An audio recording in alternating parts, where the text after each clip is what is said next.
Hey guys, and welcome! As expected, we got the patch notes for update 5.0 today that will be released alongside the start of the new season next Wednesday on June 7. So in this video I'm gonna go through all the changes and bug fixes you need to know, and in case you want to read through the full notes yourself, you can also find them in the description below. First of all, the update will of course feature all the new content that is added with the season, which is the new map Reclaimed, the new weapons XCE bar, GEW 46 and BFP 50, the 3 new grenades, the RPG 7v2 and an all new battle pass. Then we will also get most of the quality of life improvements we had already learned about during the last few weeks, which are the vault weapon attachments and the universal cosmetics for them, the rework of vehicle loadouts, the specialist improvements for Irish and Dozer, the new squad management, the damage numbers that can be moved around in your UI, and the camera adjustments when sprinting. But I guess I've been talking about all of this more than enough during the last few weeks, so I don't really want to repeat all of it again. I think you all know what these changes mean, and I will of course also do another video once the update went live where I point out some of the changes and how they actually work now and what kind of impact they have on the game. Later during Season 5 we will also see further improvements to vault weapon attachments because they will only be changed for all assault rifles at the beginning and then slowly rolled out to all other weapon types. Then there will also be the map rework of our class, that's also not part of update 5.0 but will come later, and the squad orders mechanic that adds XP events for giving and following orders within your squad will also be added at a later time. So with 5.0 we will only see the actual squad management but not the orders. The update will go live at 8 AM UTC on June 7, so just as usual, and once you have it installed you can also jump right back into the game and start playing the new map.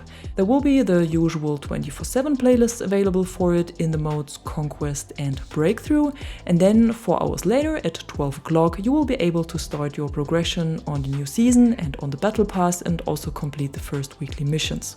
But besides all of this, there's a lot more to this update, so let's have a look at all the things we didn't know yet. First of all, there will be changes made to the weapon accuracy and dispersion, because there was a lot of player feedback that several weapons, yes, I'm looking at you, RM68, and weapon types were too accurate on long range or in general on distances they shouldn't have this accuracy anymore. So starting with update 5.0 they will make improvements to this, and all assault rifles, including the vault weapons, will be the first to receive this treatment, which means their maximum dispersion will be increased by an average of 15 to 20%, and the weapons will reach their maximum dispersion level when they reach half of the magazine while on full auto. This is made to encourage players to use small bursts or single fire for a higher accuracy on range instead of just auto fire and spray and pray, and it will also decrease these weapons' perfect range to close and mid-range combat. In addition to this, the aim down sights movement speed of the AK-24 will be increased to be in line with the other assault rifles. The maximum bullet capacity of the extended magazine for the MTAR-21 is reduced from 50 to 40, and an issue is fixed that caused some weapons to not have a scope glint on 4x optics and higher. I'm not quite sure if this is a general change here as well, since the optics usually start to glint at 6x and not at 4x, but I tried out once the update went live. And what will also finally be added is the long lost 40x scope that was added to the game a while ago and then quickly removed again, but now it's the time for its return, only that instead of 40x it will be a 12x scope. And then we will also get a few more changes to specialists and gadgets, starting with the unlock requirements for Liz, Crawford, Sane and Blasco that were all added with the last 4 seasons. Because now they are also available as part of the Elite Edition or Elite Upgrade, which means they will be unlocked immediately if you buy this. And for all others, DICE decided to remove the unlock assignments and instead simply let them unlock the specialists by increasing the player level, so basically like it is for McKay and Pike.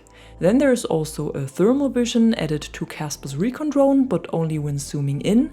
Dozer's shield will be able to destroy a lot more gadgets than before, like the medical crate, the tox, anti-tank mines, the ammo crate, C5 explosives, the claymore, the proc sensor, not sure how this works to be honest, and also the loadout crate. After the update, Falk's red pistol will unfortunately no longer be able to deal damage to Dozer when he has his shield up. That was something I had pointed out in a previous video, and that was actually quite funny. However, it's time for it to go apparently. And Sundance's anti-armor grenade will be removed entirely from the game, so there will be one single gadget left, which is the scatter grenade. The reason for this is not that the anti-armor grenades were actually not very useful, since they only dealt very little damage, but instead they had a bad readability for vehicle players, since they never knew if one of those grenades was locking onto them or if it was a missile. So whenever you will see the lock-on warning after the update, it will definitely be a missile. In addition to this, our robot dog Ranger will take more damage from normal projectiles then. Firing a smoke grenade launcher will no longer self-spot you on the minimap, which was actually just added to the game with the last update. Then the damage radius for incendiary grenades will be increased by 15%, and all recon specialists will get access to the concussion grenade that is currently only available for the assault class. There will also be a few changes made to the effect of these grenades depending on your distance to them and the angle at which you face them, which means that the effect in general will last longer no matter how far away you are from them, and will be more intense even if you don't face the grenade directly. And the proc sensor that is only available as a gadget for the recon class now instead of a throwable will get a little tweak as well, because after the update you will be able to carry 2 of them again and also throw out both of them shortly after one another. But in return their scan radius is reduced from 20 to 15 meters, which actually takes us back to the same values we had for this sensor when the game was released. And then there will be a few more changes made to vehicles besides the overhaul of their upgrades, and that's the removal of the turning restriction for the top gunner seat of the hovercraft, which means after the update you will be able to rotate this weapon by 360 degrees. Then the general aim for passengers while the vehicle is moving and turning will be improved. The air-to-ground missiles of aircrafts will no longer lock onto empty vehicles, which is a very good change because this was really annoying. But what will be kept is that the lock-on will not break if an enemy player leaves a vehicle, because this was a common tactic just to quickly get out of the vehicle to break the lock-on and then get in again, so that's not working. We will also not be able to shoot drivers and passengers in the bolter anymore since its glass is reinforced. Jets will receive rocket pods alongside of an overall improvement of their controls and the ability to look back while in the pilot seat, and we will receive thermal optics for several gunner seats of tanks. These can be used if you want to, but you don't have to equip them.